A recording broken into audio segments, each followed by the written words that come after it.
ఈ సబ్మెరీన్ గురించి మీరు ఎంతమంది తెలుసో కింద కామెంట్ సెక్షన్ లో కామెంట్ చేయండి. ఈ సబ్మెరీన్ అయితే మన వైజాగ్ బీచ్, ఆర్కే బీచ్ లో అయితే ఉంటుంది.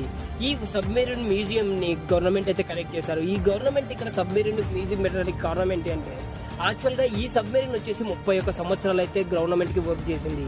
గవర్నమెంట్ కి 31 సంవత్సరాలు వర్క్ చేసిన తర్వాత ఇలాంటి సబ్మెరీన్లను 3-4 స్క్రాప్ చేసి అమ్మేసేవారు. ఆ స్క్రాప్ చేసి అమ్మేసే సబ్మెరీన్లకి 3 నుంచి 4 కోట్ల దాకా అయితే అమౌంట్ వచ్చేది. కానీ ఒక చీఫ్ కి వచ్చిన ఐడియా ప్రకారం ఈ సబ్మెరీన్ అయితే మ్యూజియం గా కనెక్ట్ చేశారు.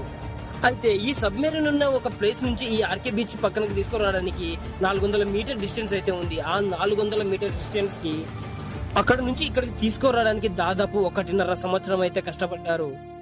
అంతేకాదు ఆ 1.5 సంవత్సరం పాటు ఆ రోడ్డును అయితే కూడా బ్లాక్ చేశారట. అంతేకాదు అక్కడ నుంచి ఇక్కడ తీసుకురావడానికి దాదాపు ఈ సబ్మెరీన్ కి 6 కోట్లు అయితే ఖర్చయిందని చెప్తున్నారు. ఇంత విలువైన సబ్మెరీన్ మీరెంత